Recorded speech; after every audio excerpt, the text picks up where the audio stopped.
Hello everyone, this is Dale Smith Narratives, and today we are going to continue the story, The Umbrella Man.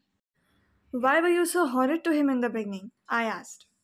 I wanted to satisfy myself he wasn't a trickster, she said. And I did. He was a gentleman. I'm very pleased I was able to help him.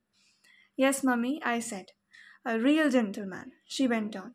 Wealthy too, otherwise he wouldn't have had a silk umbrella. I shouldn't be surprised if he isn't a titled person. Sir Harry Goldsworthy or something like that? Yes, mummy, this will be a very good lesson to you, she went on.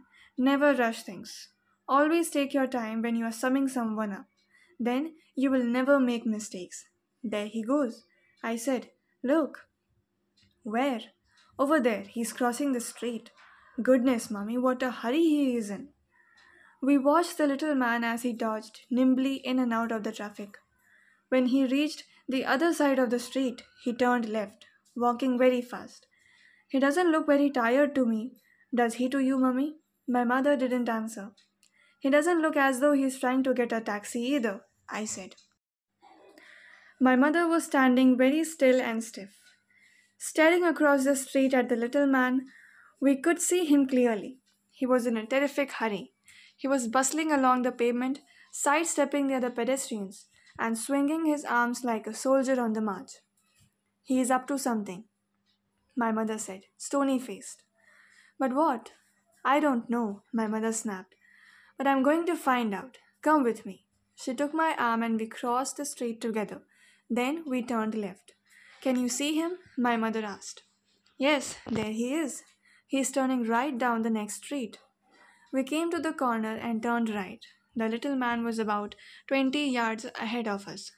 He was scuttling along like a rabbit, and we had to walk very fast to keep up with his. The rain was pelting down harder than ever now, and I could see it dripping from the brim of his hat onto his shoulders. But we were snug and dry under our lovely big silk umbrella. What is he up to? My mother said.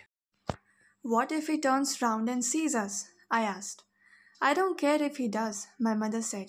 He lied to us. He said he was too tired to walk any further, and he's practically running us off our feet.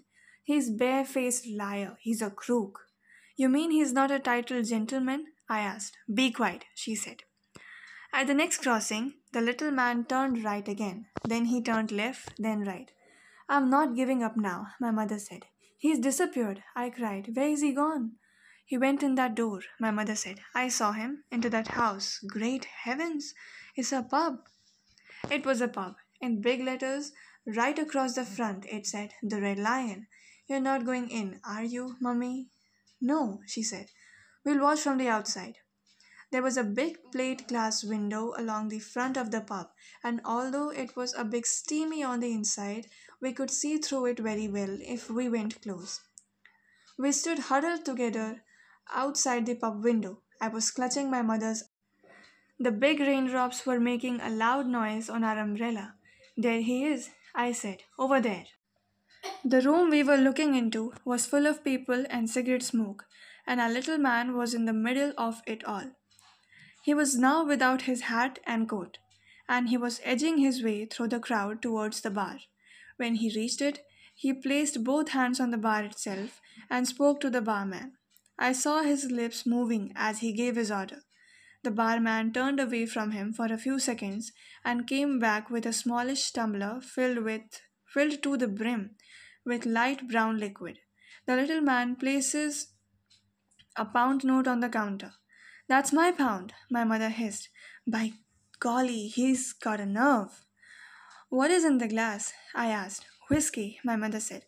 Neat whiskey. The barman didn't give him any change from the pound. That must be a treble whiskey, my mother said. What's a treble? 3 times the normal measure, she answered. The little man picked up the glass and put it to his lips. He tilted it gently. Then he tilted it higher and higher, and very soon all the whiskey had disappeared down his throat in one long pour. That's a jolly expensive drink, I said. It's ridiculous, my mummy said. Fancy paying a pound for something to swallow in one go. It cost him more than a pound, I said. It cost him a 20-pound silk umbrella. So it did, my mother said. He must be mad. The little man was standing by the bar with the empty glass in his hand. He was smiling now, and a sort of golden glow of pleasure was spreading over his round pink face. I saw his tongue come out to lick the white mustache, as though searching for one last drop of that precious whiskey. Slowly, he turned away from the bar and edged his way back through the crowd to where his hat and coat were hanging. He put on his hat, he put on his coat. Then, in a manner so superbly cool and casual that you hardly noticed anything at all, he lifted from the coat rack one of the many wet umbrellas hanging there, and off he went. Did you see that? My mother shrieked. Did you see what he did? Shh, I whispered. He's coming out. We lowered our umbrella to hide our faces, and out from under it.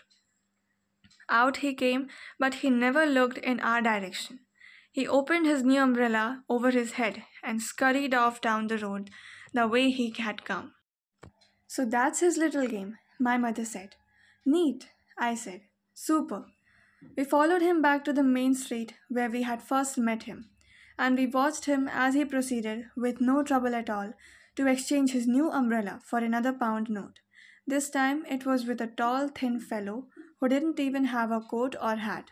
And as soon as the transaction was completed, our little man trotted off down the street and was lost in the crowd. But this time he went in the opposite direction. You see how clever he is, my mother said. He never goes to the same pub twice. He could go on doing this all night, I said. Yes, my mother said. Of course, but I'll bet he prays like mad for rainy days. Thanks for watching and have a nice day.